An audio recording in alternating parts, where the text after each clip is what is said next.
بسم الله الرحمن الرحيم. الحمد لله والصلاة والسلام على رسول الله وعلى آله وصحبه ومن والاه.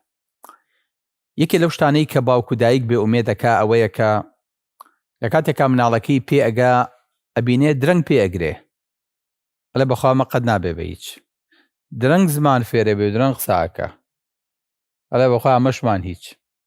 ئەی خاتە مەکتەبیش لە خوێندن دواکەوێت، ئیتر تەواو دەسی لێ شواڵێ بەخوا ماڵوێران و ڕەنج بە خەسار خۆم. خۆشەویستەکەم، ئەگەر وا تێگەیشتویت مناڵ ئەوەیە کە بەدڵی تۆ بێت و هەڵسوڕێ، غەڵەت حاڵی بوویت. هەموو مناڵێک، هەموو کەسێک خوای گەورە جۆرێ لە هونەری پێیاوە، بۆیە لەم ڕۆیە باسی کارامەیی ئەکەین. بزانین ئەو مناڵە کارامەیەکی چییە؟ چ نیعمەتێکی هەیە؟ چ شتێکی پەنهان هەیە، بەهرەیەکی هەیە تۆ نایزانیت؟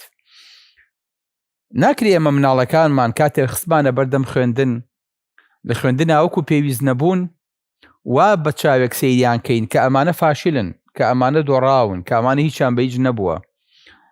ئەمە غەڵەتێکی گەورەیە، چونکە هەر ئەو مناڵەی کە لە بوارێکا ناتوانێت سەرکەوتو بێ، لە دە بواری ترا توانێت ئەسپی خۆی تاو بە. بۆ؟ چونکە مەهارەکەی لێرانەیان نییە، توانا و تاقەکەی لێرانەیان نییە، تۆ زۆری لەیەکەی بەزەخت ئەیترنجێنی تە شوێنێکەوە کە شوێنی خۆی نییە. بۆیە ئەم هەڵەیە با لە باوکو دایکانە دووبارە نەبنەوە. پێغەمبەری خوا صلی الله علیه وسلم وای نەکردووە، دایمە مناڵی تەشجیع کردووە، مناڵی گەورە کردووە.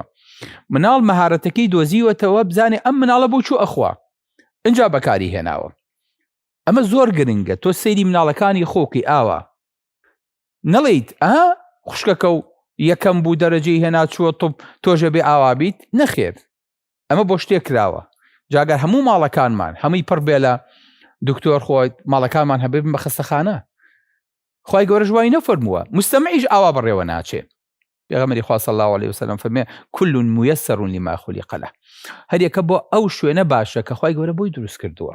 کە پێغەمبەری خوا صلی الله علیه وسلم ئەچێتە مەدینە، زەید ئەهێنن بۆ لای، زەیدی کوڕی ثابت، فەرمین یا رسول الله إن هذا غلام معلم، ئەم مناڵە زۆر زیرەکە، حەڤە سوورەتی قورئانی لەبەرە.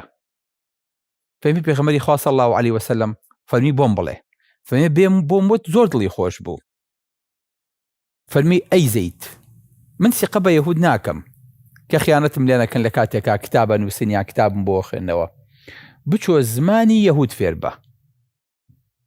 ئەفەرمێ فتعلمته في نصف شهر، بەنیو مانگ زمانی عیبری فێر بوو، پێمە نووسی پێمە خوێنەوە، وەکو ئەوان قسەم پێ کرد. دوایی زمانی سریانی فێر بوو لە 7 ڕۆژە. دوایی وەفد لە کیسراوە ئەها بۆ لای پێغەمبەری خوا صلی الله علیه وسلم، قسەی لەگەڵا کرد، فێری زمانی فارسی بوو. خزمەکاریان هەبوو، حەبەشی و قبطی بوو، قسەی لەگەڵا کردن، فێری زمانی ئەوانیش بوو. ئێمە داهیەیە، ئەمە خاریقە. بۆیە ناکرێ مناڵەکانمان هەمویان بە یەک چاو بە یەک شێواسەیە بکەین، چونکە ئەمە بۆ شتێ دروست بووە، بۆ کارێکە خوا. ناکرێ مناڵەکەی خۆت بشکێنی بڕوخێنی لەبەرەوەی کە ئەوەی پێ ناکرێت کە ئەو کردوێتی، چونکە مێشکی ئەو بۆ ئەو دروست نەبووە. ئەگەر وا بواە خوای گەورە هەمومانی کۆپی پێستی یەکتریە کرد، هەمانی لە قاڵبەیە ئیستیساغی کردین و یاڵا هەمووی، ئەو کاتە ژیان چی لێ هاو؟ هەمووی محامی دەرەچوو، هەمووی مهندس دەرەچوو. نەخێر، خوای گەورە وامان فێرەکات، مجموعەیەکمان قیادی بێ، مجموعەیەکمان جوندی بێ، مجموعەیەکمان داهێنەر بێ، مجموعەیەکمان جێبەجێکار بێ. ئەو مناڵی کە لە ماڵەوە نازانێ هیچ کە خوێنی پێ ناکرێ، ئەکرێ کیبانوویەکی باش بێ لە ماڵەکەیە، ئەکرێ مرەبیەکی باش بێ، ئەکرێ تەباخێک و چێژەنەرێکی باش بێ، ئەکرێ دایکێکی باش بێ. بەرەوە کە خوێنی تیان تەواو نەکردووە، قیامەت نهاتووە. هەر ئەبێ چەندها نەخۆشم هەیە ئیساگەنە تووشی کاریگەری دەرونی بوون بەهۆی ئەوەوە کە تۆ هەر ئەبێ بەم توونەڵەیە تێپەڕیت. ناتوانم، ئینە خۆشمان هەیە ناتوانێت بچێتە ناو تەنووریەوە لێ ترسێ، هەر جیهازی تەنووری فەحسکە، بەلایەوە قورسە. ئیتۆ ئەم مناڵە بۆ نەفەقەیە بیت، سیری کە بزانە ئەم مناڵە تاقە و بەهرەی لە چیایە. سیری مناڵەکان کە دائەنیشن لیان گەڕێ کە سێرێکی مناڵێک دەستی خەتی هەیە، مناڵەکانی ترکۆ کاتەوە قسەیان بۆکە، مناڵێک سیناریۆ ڕێگەخا لە ماڵەوە ئەڵێ یەڵا من دکتۆرم چیە بێ بە نەخۆش، یەڵا من پۆلیسم دواتانەکەوم ئێوە دزەکەن خۆی بەتەنیا، تۆ پێکەگرێ بەدەستەوە لێ من کاپتنم، یاڵا ئەم تیپە بچێ بۆ ئەولا، ئەم تیپە بچێ بۆ ئەولا. سەیری قاچ و هینێکی بە قورئانە یاریچێکی زۆر عەجیبە. ناکرێ ئەم مناڵە لە بەهرەی کەم کەیتەوە، ئەم مناڵە توانای و لیاقەی هونەری بەرگری لە خۆکردنی زۆر زۆرە، با بچێتەوە بوارەوە. ئەم مناڵە هونەرمەندێکی چاکە با بڕوە، ئەم مناڵە دەنگی خۆشە، بوار بە بەم بەهرەیەی. ئەم مناڵە لە کۆمپیوتەرە کە سێرێکی مناڵە عەبقەریە، کۆمپیوتەر هەڵەوە شوێنێ هەل لەبەر ئەوەی کە شعری پێ لەبەر نەکایتر مناڵای بێ فاشیل بێ، باوش لای تۆ فاشیلە. ئەم مناڵە هەموو جوانی بەهرەیە، هەموو جوانی گەورەیە، لی گەڕێ وەکو نمونە مۆڵێک هەیە، مۆڵ مناڵە فرۆشێ، هەر کەسێک ئێوێ مناڵێکی چاکی دەستکەوێت ئەچێت لەو مۆڵە مناڵێکە باتەوە، بەڵام ئەم مۆڵە 5 قاتە کە چوویتە قاتی سەروتر بۆ دنێ بگەڕیتەوە. باوکو دایکە کە چن بۆی کە مناڵێکی باشیان دەستکەوێ، ئەڵێن ئێمە لەم قاتەیە مناڵمان هەیە، مناڵێکی زۆر زیرەک و عەبقەری لە مەکتەب، یەکەمت هەموو ساڵێک. ئەڵێ ژنەکە وەڵای خۆشتێکی زۆر زۆر چاکە. ئەڵێ جا چیە لە قاتی سەروتر باشتر نییە؟ ئەچنە قاتی سەروتر، ئەڵێ مناڵی زیرەکی عەبقەری هەموو ساڵی یەکەم، بەڵام منداڵێکی ئەمەی دووەمیان زۆر دیندار و زۆر موسڵمانیشە لەگەڵیا. سەیری یەکتریەکەن ئەڵێن وەڵای زۆر زۆر چاکە، بۆ ئەمە نەبینەوە، با بچینە قاتێکی تر لەوانەیەشتی باشترمان دەستکەوێ. ئەچنە قاتی سەروتر، مناڵێکی زیرەکی عەبقەری، مناڵێکی دیندار، بەس مناڵێکی خاوەن ئەخلاقی پڕڕەوشتی چاک لەگەڵ دایک و باوکە. بەخوا لەمە باشترمان دەست ناکەوێت، بەسن با بچینە سەروتر، باکو ئێ هەر تەموحەکە زیاترە.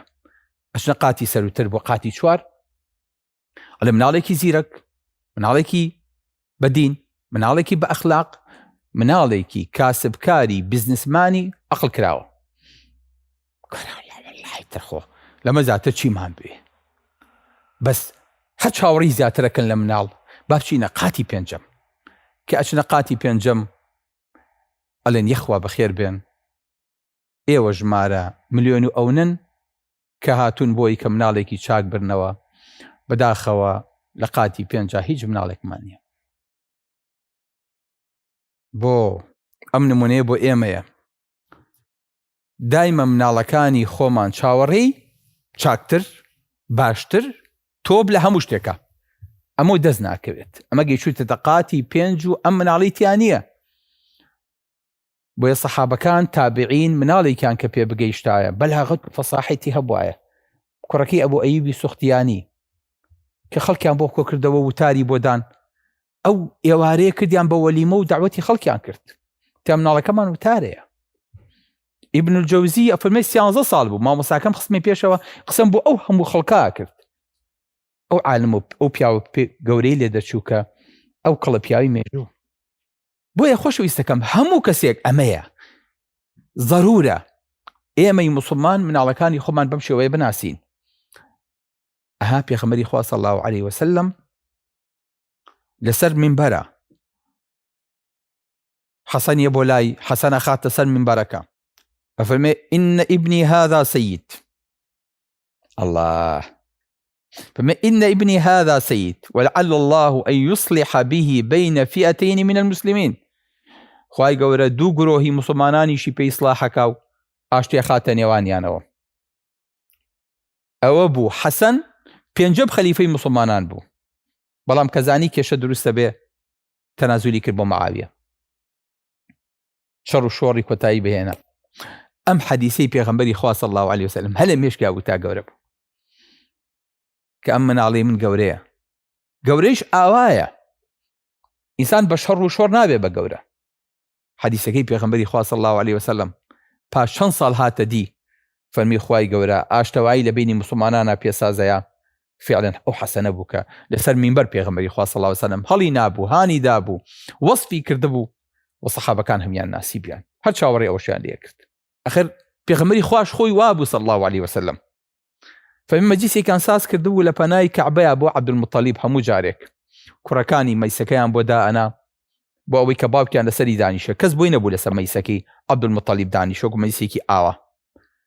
پێغەمبەری خوا لەو لاوە هات لە شوێنێکی عەبدولموتەلیب دانیشت، مناڵەکانی عەبدولموتەلیب یانیش دووری خەنەوە مامەکانی پێغەمبەری خوا صلی الله علیه وسلم.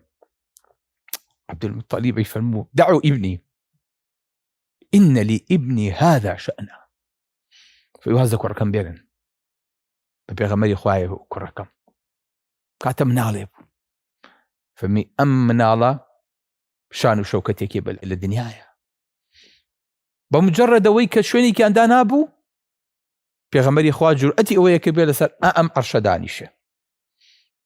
ئێمە مشکلەمان لەگەڵ مناڵە ئەوەیە ئێمە چی مناڵ دەستەمەوەکەین،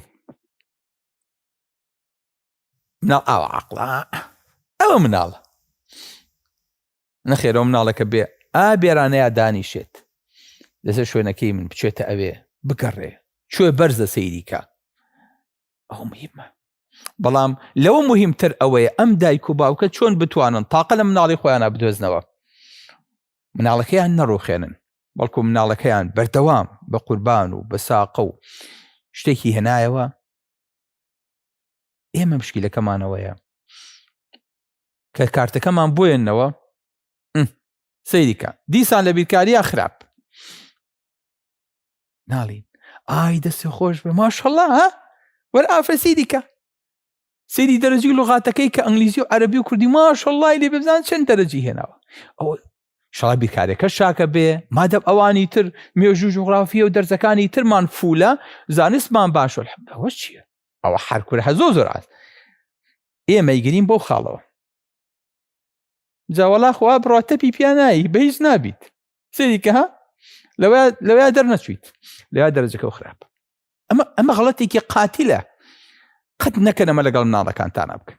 لە کۆمەڵگای ئەمڕۆمانە ئێمە ئەمڕۆ کەسمان لێ زیاد نییە لە پاکەرەوەیەکەوە کە پێیانەوترێ ئەندازیاری ژینگە، هەتاوەکو کرێکارێک، هەتاوەکو وەستایەک، هەتاوەکو مهندیسێک، هەتاوەکو مقاولێک، هەتاوەکو بەڕێوبەرێک، هەتاوەکو وەزیرێک، هەموو ئەمانەمان پێویستە نابێ بۆ چاوە سەیر کرێت چکە کۆمەڵگاکە بۆ خۆی پێغەمبەر ئاسا صلی الله علیه وسلم کە یەت پۆڵێنی سەحابەکانێکا فەرمێ ئەرحەم ئومەتی بئومەتی ئەبا بەکر وأشدهم في أمر الله عمر وأصدقهم حياء عثمان وأعلمهم بالحلال والحرام معاذ.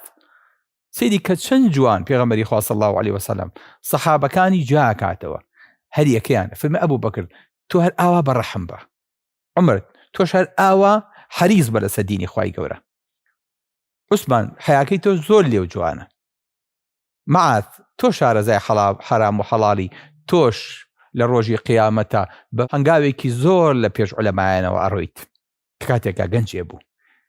بۆیە پێغەمبەری خوا صلی الله علیه وسلم دێت بە حەسانە فەرمێ